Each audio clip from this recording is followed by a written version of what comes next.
Ladies and gentlemen, it's time for the Meneghini Mixdown. ChainXSaw. Only on 91.3 WHJE. Good morning, ladies and gentlemen. You're listening to 91.3 WHJE. It's that time of the week, that time of this fine Tuesday morning. You're listening to the Meneghini Mixdown, of course, with your host, me, Ethan Meneghini. Here talking about the best in EDM content, the best in EDM around Carmel. Although today we're kind of deviating from that a little bit. I'll have some EDM tracks lined up, intermittently some good dubstep tracks that I've found over 2019 and throughout the last couple of years.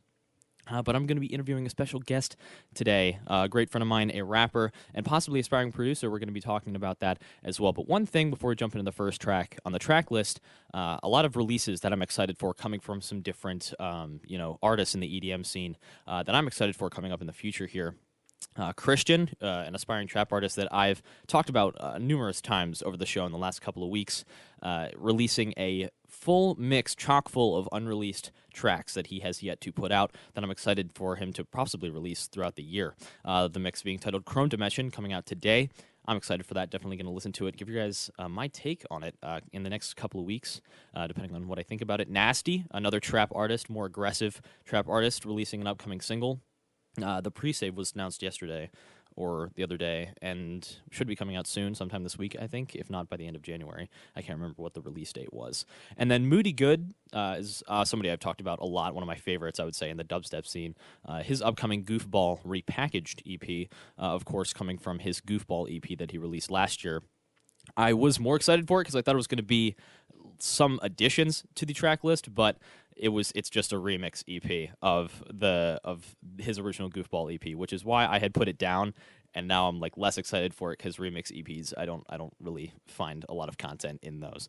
Our intro track for today, our first track, DJ Snake and Zomboy, Quiet Storm, a big dubstep anthem coming from DJ Snake's July 2019 album Carte Blanche. I'm hoping I pronounced that right. I looked up the pronunciation, so I'm hoping I didn't butcher that. But Carte Blanche, a really big album with a lot of good dubstep cuts. I think that one particularly with a trap dubstep cut with Eptic, known as Southside, a very popular track that you can hear at a lot of live shows.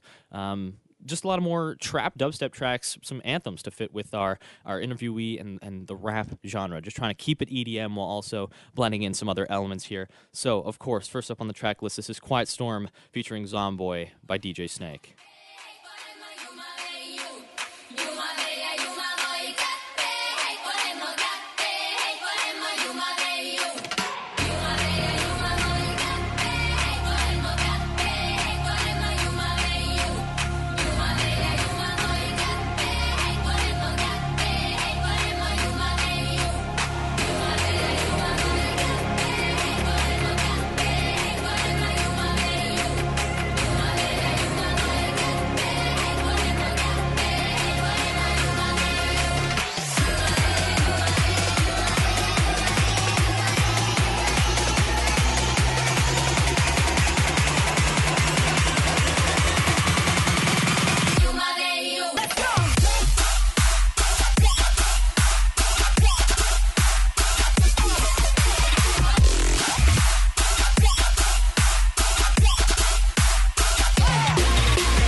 Welcome back, ladies and gentlemen. You're listening to 91.3 WHJE, the Meneghini Mixdown, with your host, Ethan Meneghini, of course.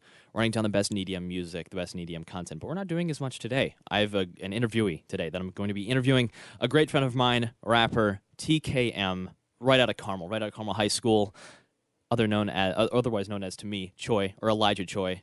Elijah, how are you doing this morning? I'm doing pretty great. How are you? I'm not bad. I'm glad you're in here. I know a lot of people. Well, I've interviewed Charles in the past. We both know him. Obviously, you're in the Music Producers Club. He was up pretty early. How does it feel being up early? I don't know, man. I just came from lacrosse practice. Yeah, so you guys have the morning practices. Yeah, I wake up at 5 every morning, so it doesn't really matter. So it's like, yeah, it's usual, man. It's usual time frame. That's actually nice. You and me both. We have our early Monday mornings here. That's fantastic. So just to get this interview started off really quick, this is not really a question, but give us a quick description of who you are for the audience. So I'm TKM. I'm a rapper. I don't really mix with just like one type of rap. Like I like mixing with like traditional hip hop. I've worked with trap. I've worked with Ethan on some like EDM kind of vibes. Of course. But if you want to give me a follow on Instagram at TKM_OTB. Yeah.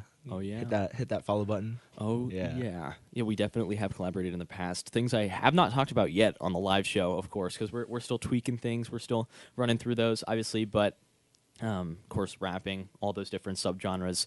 One other question, kind of in similarity to that, who to you is TKM? Do you kind of see him as an alter ego of sorts, kind of the way I see my alias, or do you integrate him kind of with yourself? In my opinion, TKM is like the lyrically creative, musically creative part of me. Like it's the part that can go all out on like Logic Pro or something like that, and I can like just feel free to express myself in actual like musical words. It's pretty fun to do, honestly. You know, it's totally.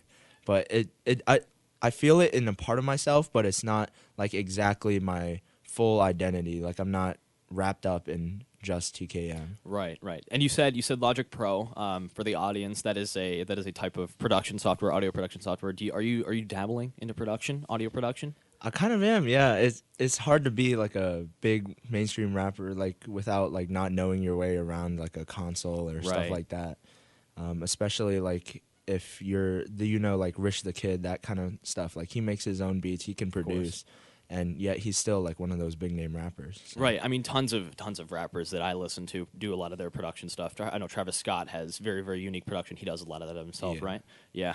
For sure. I think production obviously is a great thing. I'm biased though. I'm here talking about production on a live show, so I'm a little bit biased, but that's okay. Additionally, what would you say?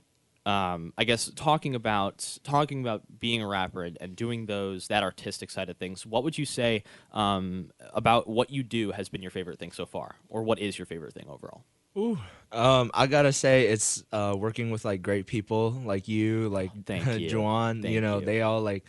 They are able to like come together and like help me with like how I can sound better, and also help me like I don't know, just have fun. You know, we just hang out and we get stuff done, and then it sounds good and we put it out. So I mean. Yep, just the sessions in the studio. Of course, we mentioned that. Juwan, shout out Juwan, and the boys out in the Music Producers Club. As I've mentioned quite a bit, a lot of the people I'm going to be interviewing on the show are coming from Carmel High School's Music Producers Club, the very own Music Producers Club. How has that Music Producers Club, how has that been a part of your game, per se? How has that impacted what you've been doing?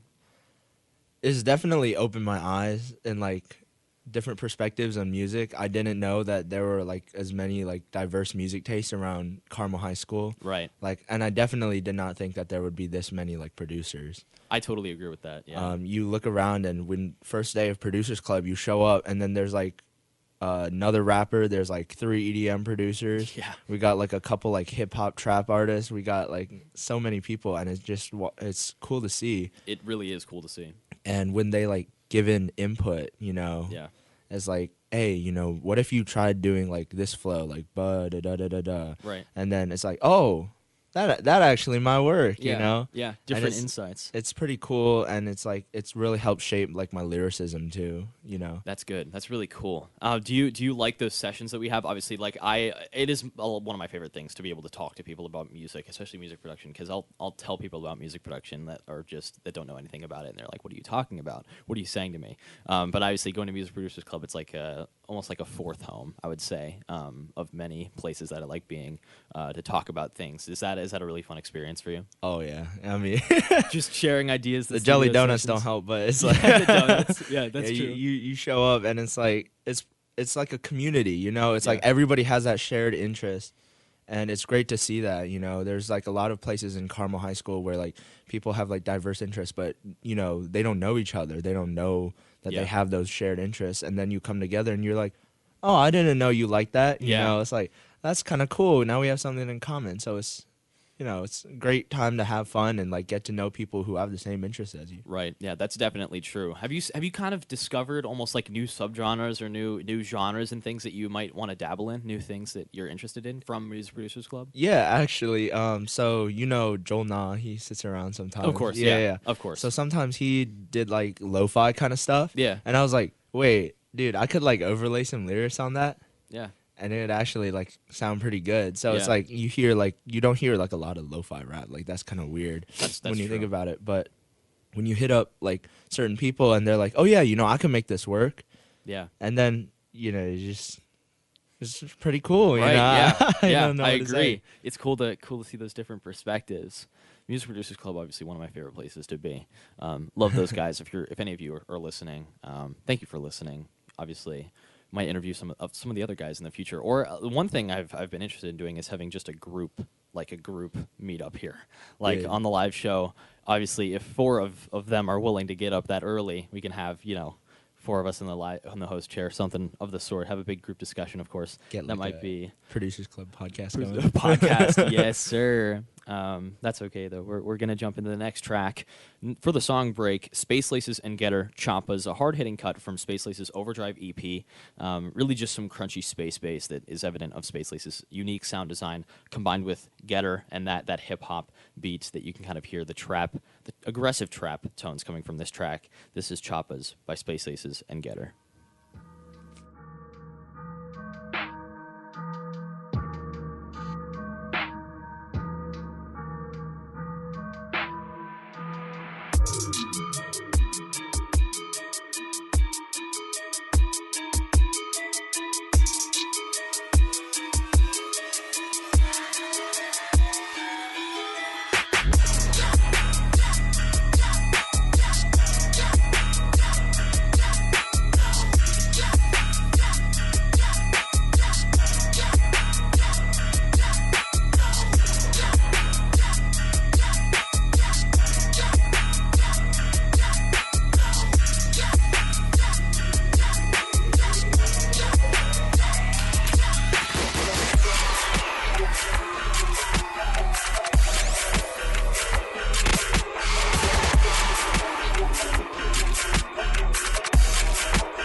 In the trunk.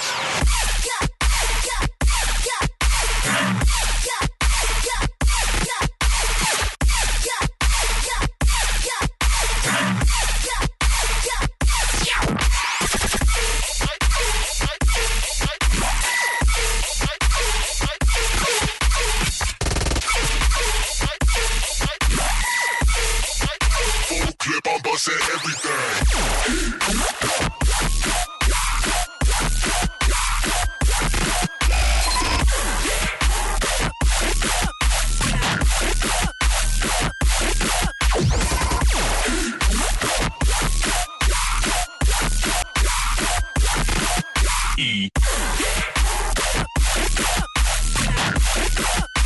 Shots to your dog.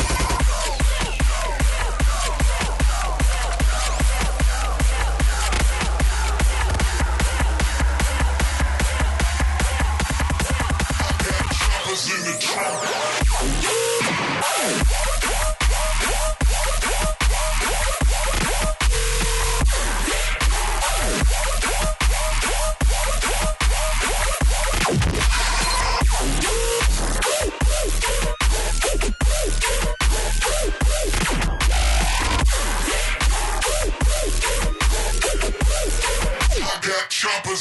trunk.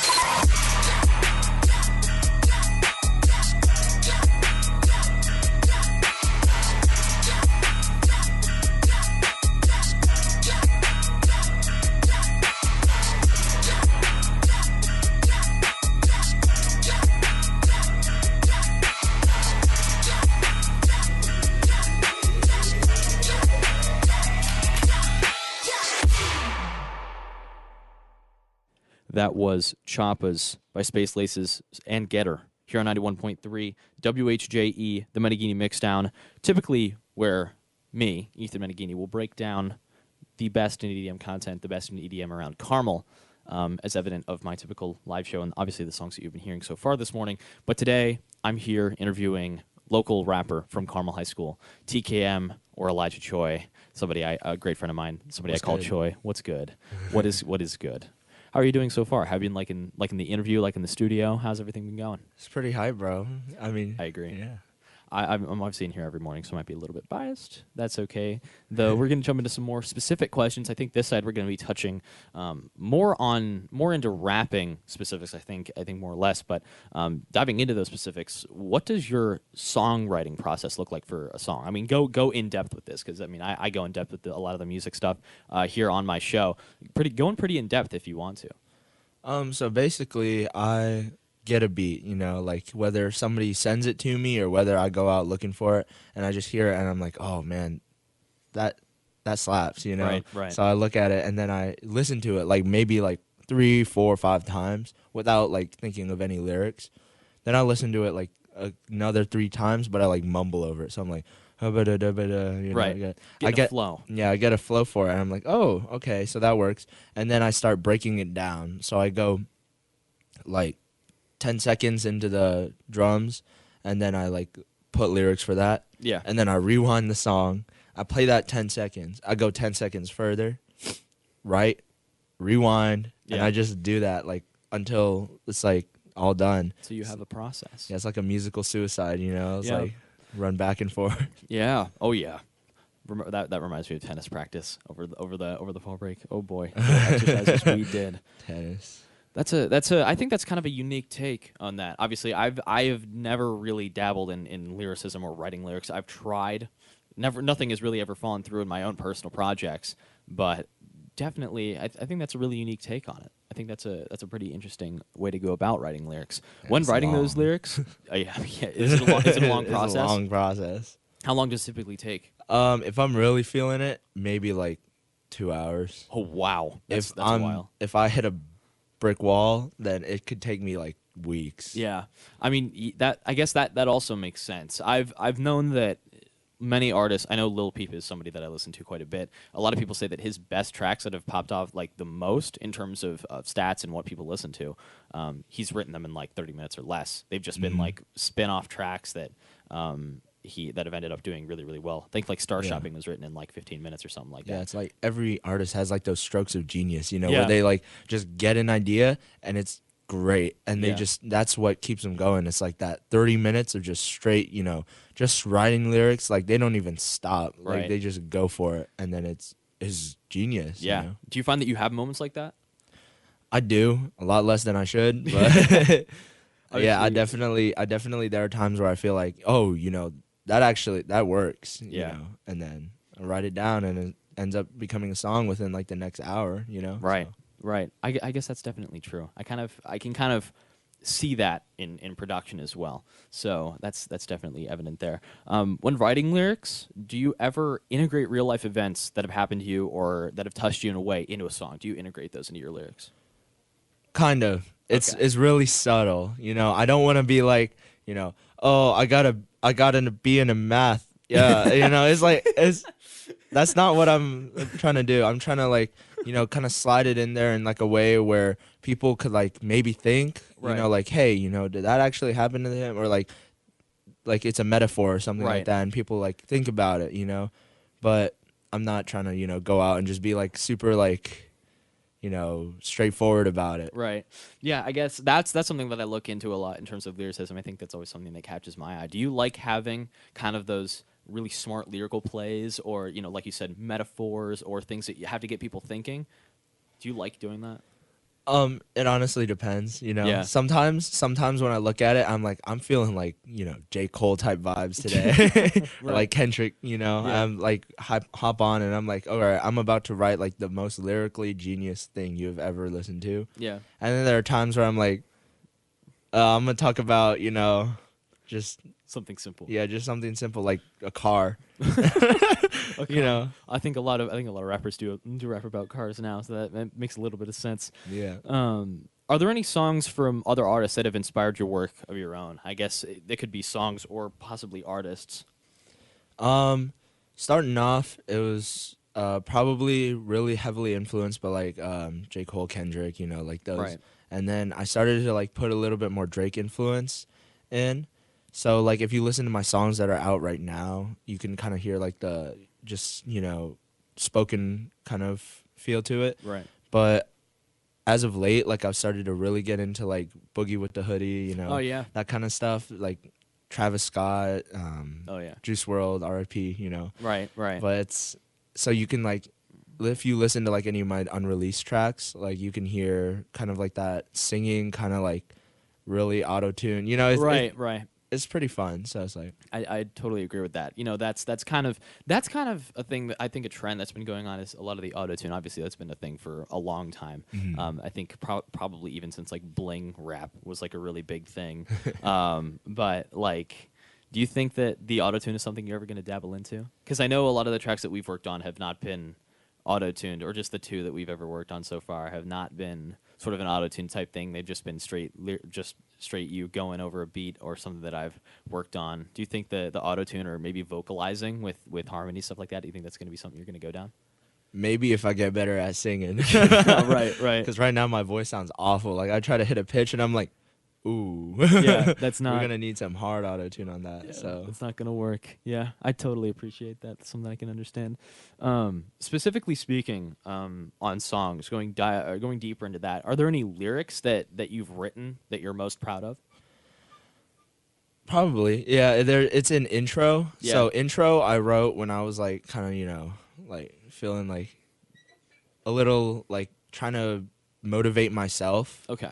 You know, so if you listen to intro, it's like kind of feels like a motivation kind of song. And I was like trying to get in this vibe of like trying to motivate myself. You know, I was like, okay, you need to like get up, you need to do stuff. And if I can pull it up, it was hard for me to like think of something to like, I guess, motivate me, you know, get me up, explain you that know, motivation. and right. there was a lyric in there. It was like, I just remember the journey, friends that I've gained, the bridges that's burning. My body's telling me that I be hurting, but there ain't no hurting that's seen on the surface.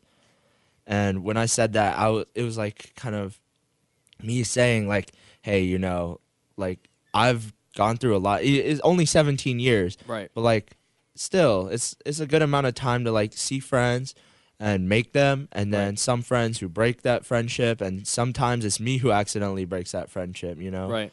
And then that hurts. When you break those friendships, that hurts. Oh, yeah. But you can't show that, you know? Right. As in, like, this society, like, you can't just be like, hey, you know, like, hey, man, you know, I'm, like, dying on the inside. Like, I'm about to, like, you come into school crying as, like, a grown man, and they're like, what's going on? You know, what are you doing? Yeah. So right, I think that's definitely that flow, that lyricism is definitely really unique and really powerful in that way. Are there any songs overall, not necessarily just lyrics, are there songs that you're really proud of, songs that you've worked on? Definitely intro I'm most proud of, because it, like, in personal emotion, like, I feel like that had the most loaded up just in there, like, completely. Yeah. And then in terms of just, you know, fun, popping off, you know, my first song, Getting Off With Me. Yeah. You know, that was fun. First song, you know, it was out in the digital media lab, you know, out downtown Carmel. Oh, yeah. And that was fun. Yeah. You know. Do you like going into the digital media lab and just recording, just having a session there? Yeah. I mean, it's fun. It's really fun. It's a nice place. Yeah. They got all the equipment that you need, you know. They got, like, really high-tech stuff. Yeah. They got the mics. They even got like keyboards and stuff in case you want to like music produce in there. Right. You can do podcasts. It's it's pretty fun. Yeah, obviously digital media, all sorts of media. I've been dabbling in trying to get something that is recording based in my house, where I produce my music most of the time. But of course, the Digital Media Lab is a really nice place to go. And WHJE over here, the mics that we've gotten here are very, very nice. So of course, that's a really good place to go. How many of the beats that you've rapped over so far, or anything that you've produced or rapped over, I guess anything that's been behind your voice, which has been your favorite? If that's different than the songs that you've just listed before. It's your beats, man. Your beats. Oh, yeah. Thank you. Okay. I gotta say it's like those like really like chill kind of trap beats. So it's not something like that goes like super hard. Although I do like those hard beats. Those hard beats, like they're fun. Oh yeah. But those chill ones are like the ones where I can actually like get in my zone. The ones that have like maybe drums and then like single melody, Yeah. I guess so. That's I thank you for saying that you like the beats that I produce. I didn't think about how that probably sounds like I'm pressuring you into saying, hey, you like what I'm doing here.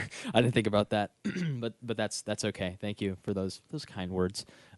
Next up, a track that I'm going to be talking about is the instrumental mix of OMG by R.L. Grime, which originally was featuring Joe G and Chief Keef. This is definitely, obviously, R.L. Grime. This is more of a rap instrumental, but a lot of R.L. Grime stuff has been electronic, and there's a lot of electronic music wrapped in with or blended in with rap. As an interview question, I guess, kind of spinning off from this track that we're going to be talking about, what's your kind of outlook on rap in electronic music, blending that together? It's cool if you do it right. Yeah. If you do it wrong, it sounds really bad. If you do it right, though, it can make that song sound like 30 times better. Yeah. I totally agree with that statement. There is a lot of underground rap that goes on, or I say underground electronic music that has like rapping over it, and it's always really underwhelming. I think I've talked about it before on the show, probably last season, quote unquote, but it's definitely underwhelming to hear in such an underground dubstep track to hear vocals that are just like lackluster, just, like thrown off out of nowhere. You got this guy to just kind of like mumble over the track a little bit or repeat like a verse every 2 measures, So, but I guess sometimes in EDM you're focusing more on the electronic elements of it. Of course, that is okay. Next up here, OMG, the instrumental mix by R.L. Grime. Here on the Meneghini Mixdown, 91.3.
That was the OMG instrumental mix by R.L. Grime, originally featuring Joji and Chief Keef as a rap track. I thought the instrumental would be nice to kind of bring in more of the electronic elements there. That was coming from R.L. Grime's big album Nova, which was released in 2018. Had a lot of big tracks over there.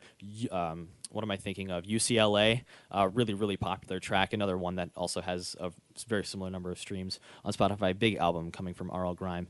Here with me in the studio today on the Meneghini Mixdown, somebody I'm interviewing, a close friend of mine, rapper TKM. Again, what's up? Not much. Of course, we've been in changed here for the last half hour. Just past half the hour, 7:02 a.m. How have you been feeling so far? I think this is pretty fun, Yeah, I think it's fun also. Obviously, like I said in the past, I'm biased, of course, because I'm in here all the time. But that's okay. My second home over here, the WHJ studios. Nice place to be. We've talked about, obviously your lyricism, possibly the tracks that you've had that have really inspired you. Let's dive into a little bit of more of the production side. How far have you gone with production so far, I think, in your career? I produced the beat for intro, so Okay. Okay. Yeah, that's fair. That was pretty cool. I guess it makes sense that the track that you've produced on your own, something that it's come 100% from you is always really nice to see. I definitely feel the same about tracks. Yeah, but production basically for me is like really simple. Yeah. I don't like try to do all like that complex stuff that you do. Like whenever I look at your computer screen, I'm like, oh, what's going on? I don't understand this. Yeah. But like when everything's broken down for me, like on Logic or GarageBand, that stuff's really simple, so I could just work with that. Right. Overall, I kind of like started with like a melody that I like have in my head, so I'm like, oh, I like ba-da-da, ba-da-da, or something, and then I just play it on the piano. I get that in there, and then I start adding bass. Yeah. Last thing I actually do is drums, which is kind of weird for some people. It makes sense. I've had a lot of electronic music, obviously, and rap are different in terms of the production styles, but I definitely think that they go hand in hand in the production elements that they have. Mm-hmm. So I totally see that as a similar kind of way. Do you have any other like intricate production things that you've done so far that you've found yourself doing when you produce tracks? Not really. It's pretty dumbed down. I kind of let if it's gonna be complex, I kind of let other people do. That's fair. I mean, that's fair. Do you ever want to get into something really, really complex? Because obviously, like I said, like you said, I guess there's a difference in complexity of what you and I both do. Obviously, I go a lot harder because on a lot of the production stuff because I both want to and have the know-how in the back. Do you think you're ever going to want to learn or take that farther, the production side? Maybe, yeah, maybe. It all depends. I mean, if I like start to like get known, a little bit, and like I'm like, okay, I want to see if I can make my own style. I want to see if I can like be known for like my own kind of stuff. You see like those like Travis Scott type beats, Denzel Curry type beats. But like when you think about it, like I kind of want my name to be like TKM type beat. Right, that'd be hype. So I need to like pick it up a little, but. Other than that, it's like trying to find my own style, dabbling around in other people's to see if anything can like mesh or anything like that. And then maybe I'll get more into complex stuff. But right now it's just kind of like a learning phase. Right. You mentioned type beats. That's something that I think as a producer, I've always been very, I guess, I don't know how to describe it. Like aversive. I've had to accept them, but it's not that I appreciate them being there. Type beats, for those of you that are listening, in a lot of the underground rap, I would say it's more underground in that sense. You have people producing beats, and then they typically will say like an artist, a popular artist, like you said, Travis Scott, somebody of the sort, and then followed that by type beat. Obviously, this song is like a type of beat similar to that artist. Where do you stand on using type beats for your production, or people using type beats for those sorts of things? I only use them if I like really have to, kind of thing. It's like, but sometimes some of them sound like good, and you look at those type beats and you're like, I don't think it would really fit in that type beat. So it's like kind of like a toss up in the air. It could be really like you can hear them rapping over it, or you could be like, hey, I could work with this. It's not exactly like this. So if I put this out there, people won't be like, yo, you sound exactly like Travis Scott, like I'm not trying to like say anything, but like you maybe need to find some originality, Yeah. So yeah, I mean, if I can work with it, I like it, but right. Originality speaking, I think that's part of where the type beat takes away is originality. Do you find that you're ever gonna just I guess you're going to want to find that special sound that you have, something that nobody else has. I think Travis Scott probably, I keep bringing up his name a lot because obviously I referenced him first, and now I'm going to keep referencing him again, obviously as just interviewing this sort of thing. But he has a very unique style in terms of his vocal performance and the kind of the atmospheric vibes that a lot of his tracks have, like Antidote, different things off of different albums that he's released. Do you think that you're going to want to find a special sound like that, something that sets you apart from the rest? Oh yeah, that's kind of like every rapper's dream. Yeah. If you can find your own special sound, that's something to be proud of. Right. And sometimes it takes a little bit longer than other people, but I'm hoping that I could find it. Yeah, I'm definitely aspiring to be the same because obviously electronic music, it's the same way. I think in any musical genre, it's going to be pretty similar in terms of where that goes. Exactly. Like you don't want to be known for sounding like somebody. Right. You want other people to know you as the person who created the sound. Right. I totally agree with that statement. I couldn't put it better, honestly. Diving or kind of shifting along outside of the production side, where do you plan to take music in the future? I don't know. Right now, still a hobby. Right. I'm not banking on it to like make me any money or anything. Yeah. But if it starts making money, hey, I'll go with it. But I definitely think it'll stay as a side hobby for like a long time. Yeah. Definitely staying passionate with the music. Obviously, something I've always really enjoyed. Sticking to the passion side of things, the hobby side of things.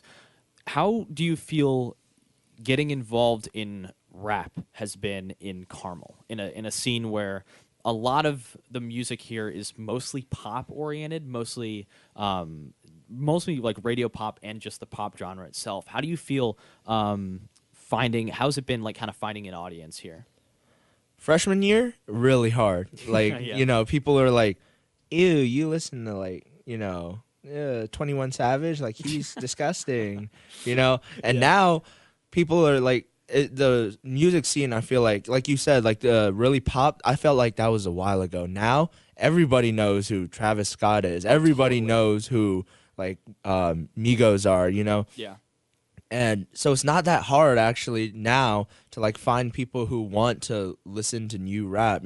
People are actively kind of searching out like those new no-name rappers so they can be like, yeah, I listened to them first, Yeah, right. Because it's fun too, looking for rappers, and you're like discover one who actually like sounds good, and you're like, oh, you share them with friends. You're like, hey, look at who I found, and it's like now in this day and age, like trap, hip hop, rap, like that genre has become like so popular, surprisingly, that it's not that hard to find like the people who want to talk about it, listen to it, Yeah, totally. So you think that the trap scene has been really big so far? Yeah, like just around in Carmel and definitely. Yeah, definitely. I totally agree with that. I've definitely seen it kind of surge in popularity over the last couple of years. I know we talked about this before. Speaking on sort of a popularity basis, we were talking about a song that we both know, "Bricks," by DJ Carnage, who has historically been doing a lot of EDM stuff, and then Migos, obviously like a rap trio now, very popular. We were talking about a song. Obviously, Bricks was released. What did we find? 2014. Yeah, we were in like 6th or 5th grade. I remember listening to that way back when Carnage had been doing some big stuff in the EDM game. To see like people like the Migos like come out of the underground or quote unquote underground and then now be really big. I mean, Migos have been like going to like award ceremonies and stuff like that. How does that kind of look just as somebody that's been a fan of rap?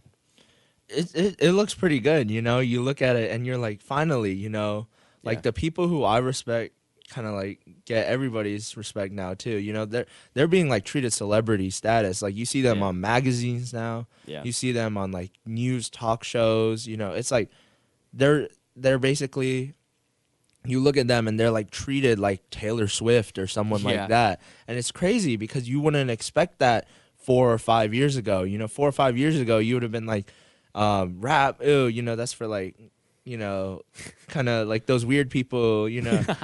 And right. it's like I kind of that. and I kind of sit there. I'm like, I'm not weird, bro. What are you saying? And and then it's like comes out, and you're like, finally, you know. Yeah. Like it's the norm. Yeah, I totally can understand that side of being thought of as a weirdo coming from somebody that listens to dubstep and electronic music. Of course, I listen to more than just that, but a lot of the times, if I'm seen listening to that, of course, it's a different sort of situation that some people listen to. I hope EDM comes into that light one day. We still have like the Grammys Best Dance Recording. Skrillex and Ty Dolla $ign collaborated. They had a Grammy that was coming up, so that was really cool. Obviously, I don't think they won. It was something like the Chemical Brothers that ended up winning the dance recording. Of course, a little upset by that, but you know what? It's fine. It's fine.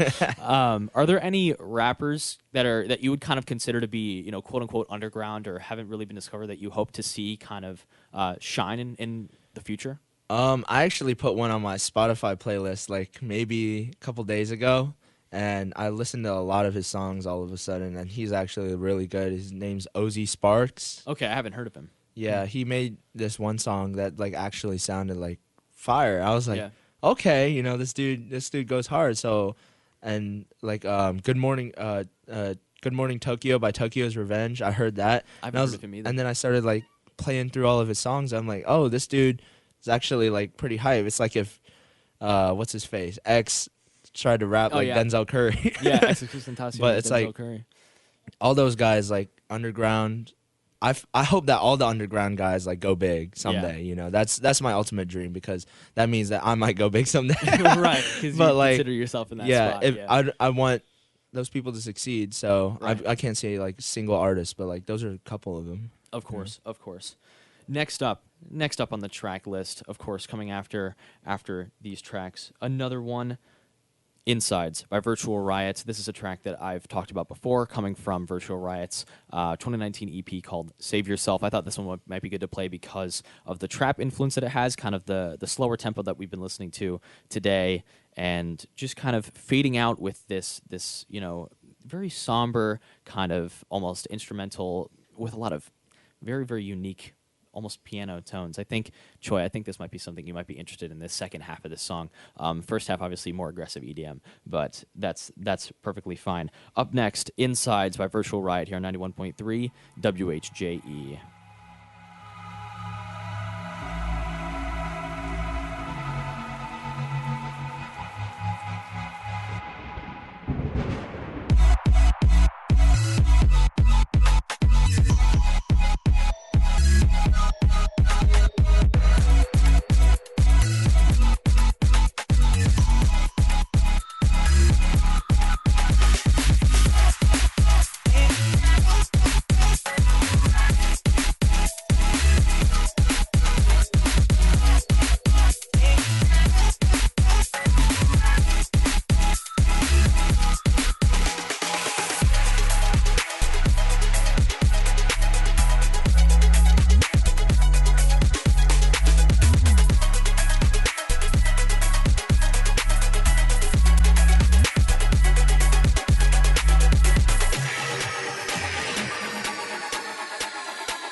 know if I can take any more of this.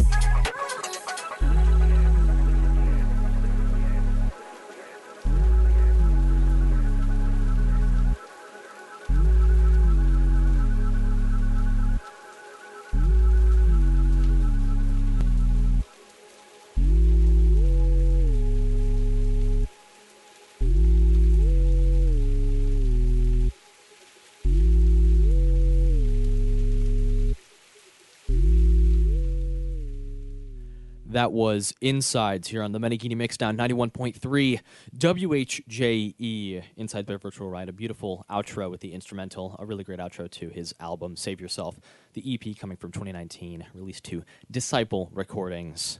Great stuff over there. Today in the studio, of course, I'm your host, Ethan Meneghini, Meneghini Mixdown. I'm interviewing TKM, Elijah Choi, local Carmel High School rapper, Music Producers Club associate, a great friend of mine. How are you doing so far? I'm chilling, bro. For those of you, for people that kind of haven't kind of tuned in, let's just kind of recap some of the things that we've talked about so far. Your production, you know, a lot of these things. Just let's close it out. Last 10, 12 minutes here, sort of. What genres of music do you casually listen to on a day-to-day basis? It can vary actually a lot, but there's like I can like go through classical. Like some days, you know, if I'm just like feeling like chilling, kind of vibing, kind of thing, I like listen to classical music. Sometimes I've listened to like hip hop. You know, usually I listen to hip hop, rap, you know, that kind of stuff that I make. Sometimes, you know, I vibe with pop.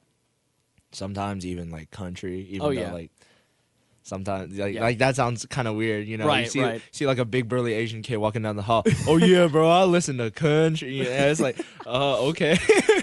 But I don't like only listen to like one type of genre, but I generally listen to hip hop rap. So you can vary it a little bit. Do any of those other genres like influence your work at all? Any of your past work?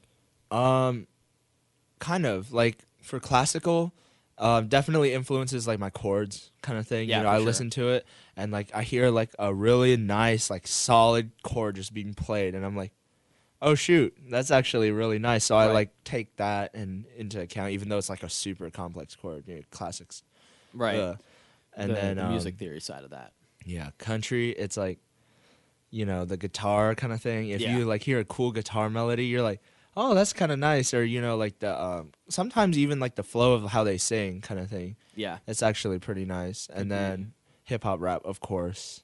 Yeah. You know, influences like directly. Yeah, directly. Of course, that's the exact thing that you're working towards.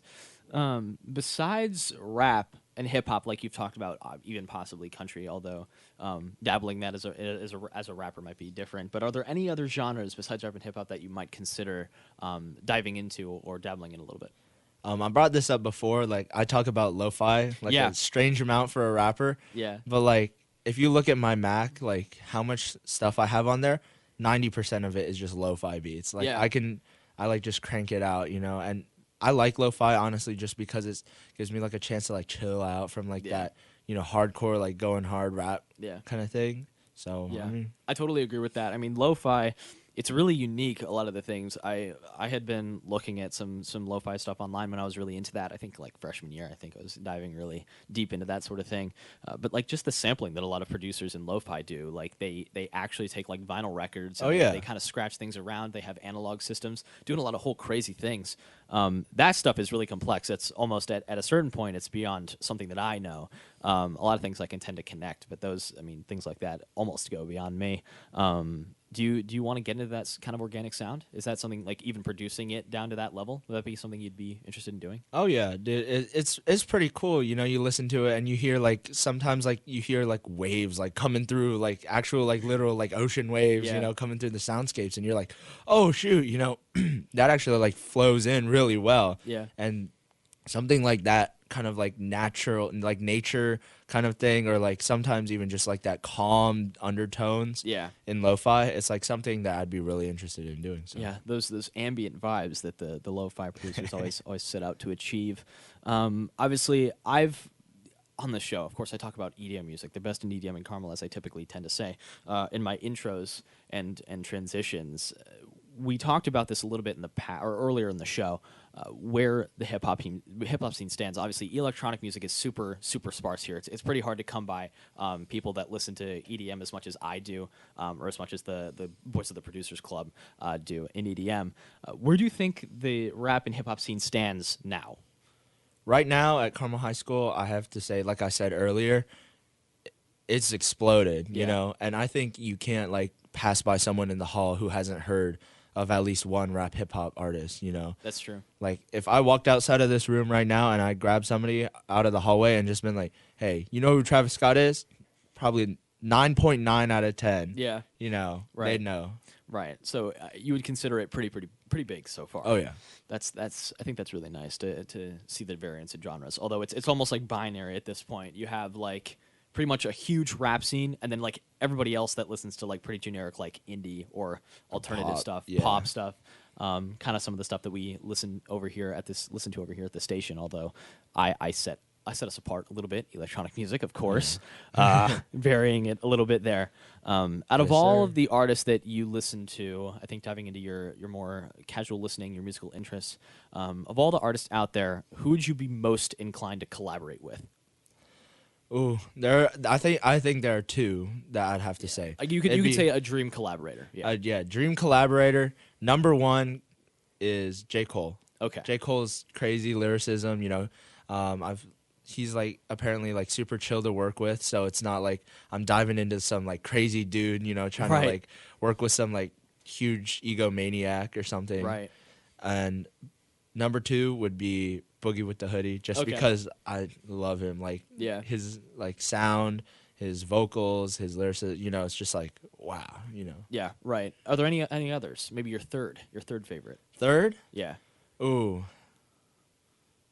This sounds really generic, but Drake. Yeah. Just because of his like massive popularity. Yeah, probably. Yeah, there are a lot of people. I would say probably more people know about Drake than others do, of course. But that's totally okay. Out of all the artists that you listen to, would you say that those reflect in your favorites? Are those your favorites as well? Oh yeah, definitely. J. Cole, Boogie. Yeah. Definitely, hands down favorites. Definitely. Do you have any favorite of tracks of those by those guys? I know Boogie had a really popular track called "Drownin'," right? I think Drownin'. That's one of his, yeah. I liked Drownin', but not as much as I like Demons and Angels. Okay. Featuring Juice WRLD, you know, on his Hoodie Season album. Okay, I've heard of the release. And then J. Cole. Ooh. So many good ones. Yeah. I can't really pick a favorite track out of him. So. Right, yeah. Anything by Drake you like? Drake, Big Rings, with the Future collab. Okay. You know, that one was good. Right. How'd you feel about their recent release? I forget what it's called. Was that what that was? Oh, yeah, Life is Good. Life is Good. Life is Good. I liked it. And it kind of like confused me when it like the track switched like kind of through the middle. I listened to it. Like, that was true. Wait, so the song's over? What's going on? Where's Future? Yeah. And then he comes on and I'm like, oh, yeah. He pulled a sicko mode on us. Switch the whole thing up. Yeah. I've been listening to Pound Cake by Drake and Jay-Z, or featuring Jay-Z. And it was a song that I think I listened to with my stepdad quite a bit a while ago, many years ago. And it all of a sudden found its way back into my playlist somehow. And I was like, this song is so good. Oh, man. Yeah. Just the instrumental there. But of course, finally, is there anything you'd like our audience here, or any project you'd like to talk about? Anything? I mean, we can bring anything up here. Just anything you kind of want to leave off. Okay. So first thing is my two songs I'm collaborating with you with. Oh, yeah. You know, I don't know when those are about to be released. You're in charge of that. Yeah, the captain of that ship. Yeah. Yep. That's the boat that I'm sailing. And yeah, we've been collaborating. For those of you that don't know, of the people that are listening, we've collaborated on 2 tracks so far. I had like an instrumental. Obviously, I don't listen to, and I don't just produce electronic music. I was on a plane ride home, and I just had a sample of a guitar laying around, and I manipulated it, sampled it a little bit, and ended up writing a beat. And I was like, Choi, I think you'd sound great over this. I think you might like this. And so I hit you up, obviously, and we ended up recording something for that. That one will be, I guess you could say it's on its way. We're still tweaking things, making some fine-tuning. Yes, sir. We also have virtual reality. It's a good time to announce that now. I don't have a release date, obviously, but we're in like version 4 or like version 5. Version 5. Almost just making some fine-tuning, some changes. That is a big EDM banger. I think. Yeah. Crazy vibes coming from that one. I think that's something that a lot of my audience might actually enjoy. I think of the people that haven't heard it so far. Of course, Choi, TKM, thank you very much for coming onto the show this morning. Sir. Onto my pleasure. The Meneghini Mixdown. Had a great, fantastic time. Hope to have some more other guys from the Music Producers Club. We should get the Producers Club like officers board. Just the officers board. The officers board. Who is that? Juwan and Charles. Yeah, we got Juwan and Charles up in here. Of course. Go ahead. Of course, thank you. But thank you to the audience, those of you guys that have tuned in so far this morning to the Meneghini Mixdown. Of course, bringing in the best in EDM content, the best in EDM around Carmel. I guess today it was more the best in music. Of course, sir. I've talked about more than just EDM, the best in music, I would say, overall, here at the Meneghini Mixdown, 91.3 WHJE. Not too many things going up. I think I'll upload this onto the YouTube channel sometime soon. I have yet to upload episodes 1 and 2, obviously because I was having problems with the logger at the station, so I couldn't get those taken off just quite yet when I had made the channel. But there is one episode up, my interview with DJ Charles Schuster. Obviously, Choi, you and I both know him. So probably upload this interview as well. Episode 3, Season 2. Thank you, everybody that have tuned in so far. Hope you guys are going to have a great day. Yeah, thank you for having me, too. Of course. Of course. Signing off on the board here, this has been Ethan Meneghini, the Meneghini Mixdown, and TKM, Mr. Elijah Choi. Thank you, guys. Be sure to tune back in next week, 6:30, 7:30 a.m., the Meneghini Mixdown, 91.3 WHJE.